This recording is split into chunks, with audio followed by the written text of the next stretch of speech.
Welcome to this explainer. Today, we're looking at what I honestly consider the absolute cockroach of the electronics world, and hey, I mean that as the highest compliment. It survives practically any project you throw it at, and it is literally everywhere. If you've ever opened up a broken gadget, wired up a basic circuit on a breadboard, or tinkered around with a microcontroller, chances are you've crossed paths with the PN2222 transistor. Now, it might look like just a tiny piece of black plastic with three little metal legs, but it's actually the unsung hero of everyday electronics. So in today's explainer, we're going to completely break down exactly what this component is, how it works, and why it's still an absolute staple on the workbenches of engineers and DIY makers all around the world. So, you might be wondering, what actually makes the PN2222 so indispensable in modern electronics? I mean, with all the advanced tech out there, why do we keep coming back to this one specific, tiny component to solve complex circuit problems? Well, as we dive into the details today, keep that question in the back of your mind, because by the end of this, you're going to understand exactly how this brilliant little device perfectly bridges the gap between low-power logic and high-power action.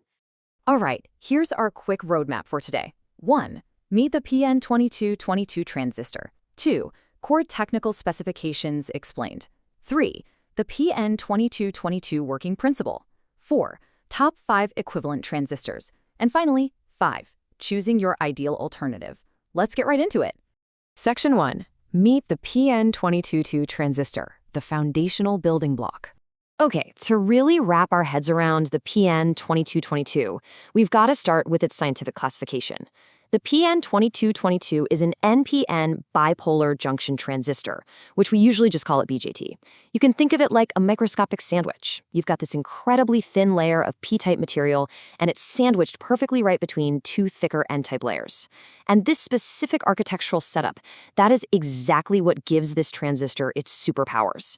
It can act as a lightning-fast electronic switch, or it can amplify a really weak electrical signal into a strong one. And the craziest part is that it does all of this millions of times a second without any moving parts or mechanical wear. Moving right along to Section 2, Core Technical Specifications Explained, the numbers behind the power. 600 milliamps. Now that is the absolute maximum continuous collector current for the PN2222. And let me tell you, in the world of small signal transistors, that is a wildly impressive capacity. Just to put that into perspective for a second, an output pin on your standard microcontroller might only be able to safely push out, say, 20 to 40 milliamps. That's barely enough to light up a standard LED, but the PN2222, it can handle up to 600 milliamps surging right through it.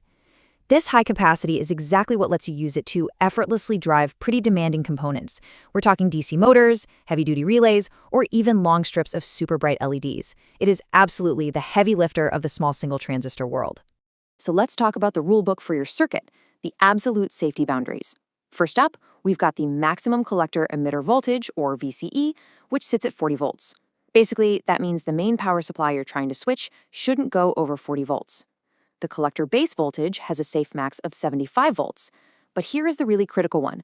Notice that the maximum emitter base voltage is just 6 volts.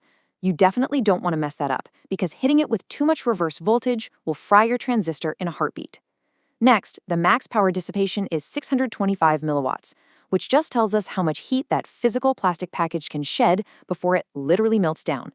And finally, we have the DC current gain, known as HFE, which ranges from 100 to 300. Think of this gain like a massive multiplier.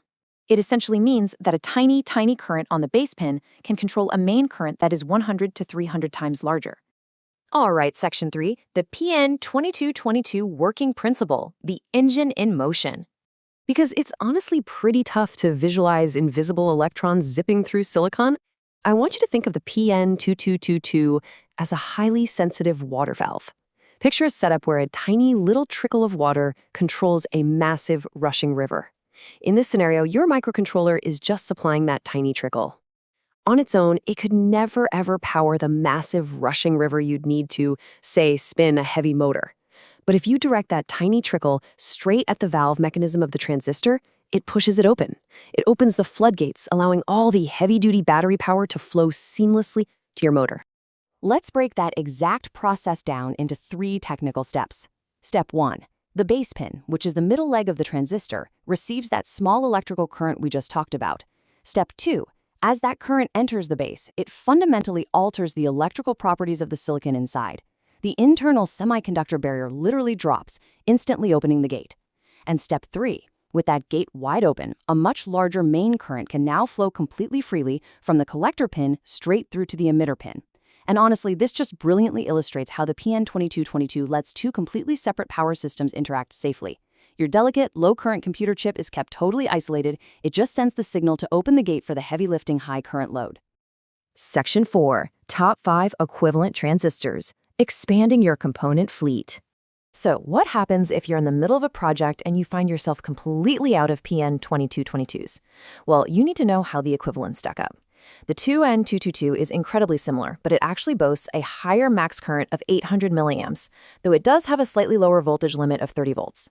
Then you've got the 2N3904 and the BC547. Now, these are massively popular components, but you've got to watch their max currents. They max out at only 200 milliamps and 100 milliamps respectively. If you try to swap a PN2222 for a BC547 on a heavy motor circuit, you are going to fry that BC547 instantly, no doubt about it. However, the 2N4401 and the S8050, those are excellent choices. They offer max currents of 600 and 700 milliamps, so they serve as highly capable drop-in replacements when you desperately need that high current switching power. Which brings us to Section 5, choosing your ideal alternative and making the right engineering call. You know, the crucial difference when selecting a component is actually often physical, not just electrical.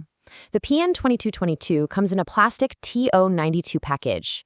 It is highly cost-effective, incredibly cheap to manufacture, and it's absolutely perfect for slotting right into a breadboard for your general DIY projects. But here's the catch. Plastic is a terrible thermal conductor. The 2N2222, on the other hand, comes packaged in a metal TO18 can. That metal enclosure provides significantly superior heat dissipation. So if you're building a circuit for a demanding, high-reliability commercial environment where things are definitely going to get hot, you make the engineering call to pay a little extra for that metal can. You get the exact same logical function, but it's packaged to survive much tougher physical conditions. And that brings us to the end of our deep dive. We've explored the architecture, the safety limits, the mechanics, and the absolute best alternatives out there. So I have to ask, what are you going to build now that you hold the key to controlling immense power with just a tiny logic signal? Whether you're working on an automated robotics project, maybe a custom lighting rig, or just a simple motor switch, the PN2222 is sitting there waiting for your instructions. Thanks so much for joining me on this explainer, and happy building.